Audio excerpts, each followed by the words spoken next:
let's just start with, why aren't you in London right now playing this game? My heart hurts when I talk about this issue because till the London game, I have not missed a single game.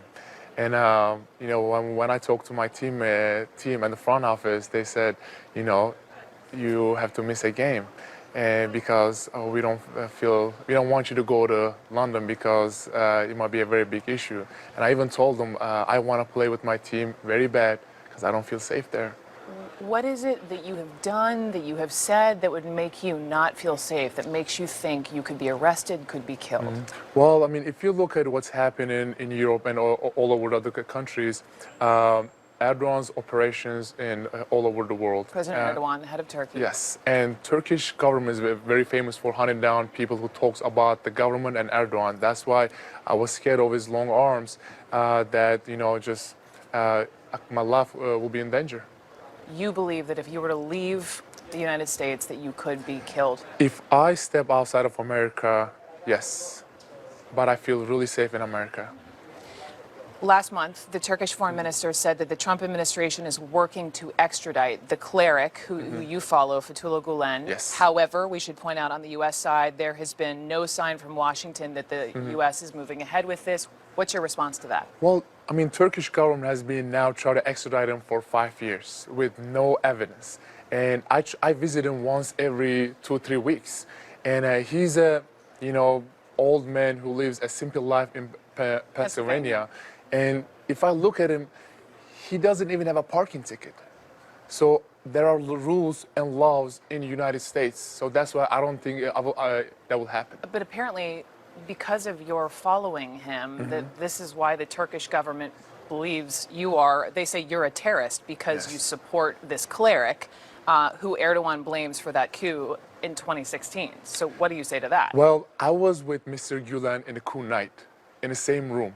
And when Mr. Gulen's assistant brought the news to Mr. Gulen and everybody in the room, everybody was so shocked. And Mr. Gulen. So you're his alibi. I was in the same room with him.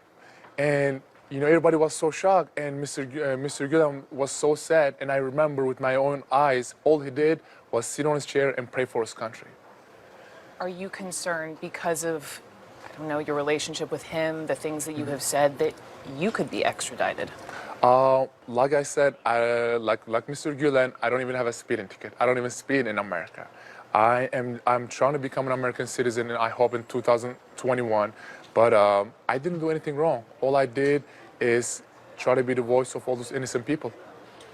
Let's talk about your family. Yep. Your father was sentenced to 15 years in prison in June of last year. And then in 2016, going back, your father disavowed you, saying, quote, "I apologize to the Turkish people and the president for having such a son, Enes." Tell me about your relationship with your father. Well, first of all, I haven't seen him since 2015. I forgot their voices. I even forgot how they look like. And how does that make you feel? It's killing my heart, I'll be honest with you. But in 2017, when police came to my house in Turkey and raided my house, they took every electronics away. Phones away, computers away, the phones away, laptops away, everything away. They wanted to see if I'm still in contact with my family or not. And if they would see any little text message, "Hi mom," any missed call, "Hi dad, how you doing?" they will be all in jail right now. So I don't want to risk my family's life or anybody's life that they could be sent to jail just because they're in a communication with me.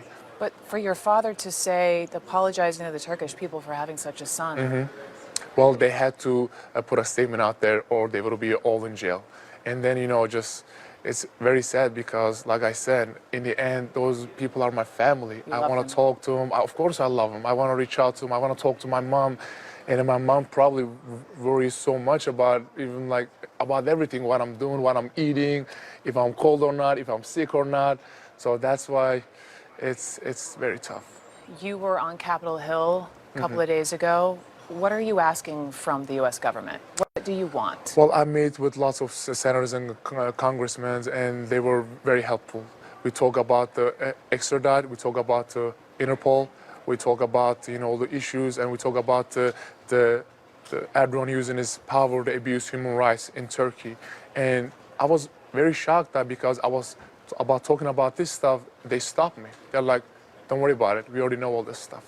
And that made me very happy because that all these people, congressmen, senators, know about all this. They're aware. Yes. They're aware, and you said you feel safe Yes. in this country. My last question is just, I can feel your sadness over your family. Your passport has been taken away. You haven't been home since 2015. Yes. But you have been so outspoken Yeah. about Erdogan. Is it worth it? That's the question I get every day. My teammates, my friends, everybody asking me, "Are you crazy?" I am not crazy. I'm not asking you if you're crazy. Yeah. I'm just asking Is you, it is worth all it? of it worth it, Well, Enes? I play in NBA and I have a big platform. So I'm using my platform to voice of all those innocent people because people know my story, but there are thousands and thousands of people out there, their voice waiting to be heard. So my job is to be voice of all those innocent people. And, I mean, in the end, I'm a basketball player. I'm not a politician. I'm not a journalist. Some of the words I'm talking right now it's the first time ever I use it in my life. But I have to do this for innocent people and for all the journalists on the jail. Enes Kanter, thank you so much. Thank you for inviting me. I appreciate it.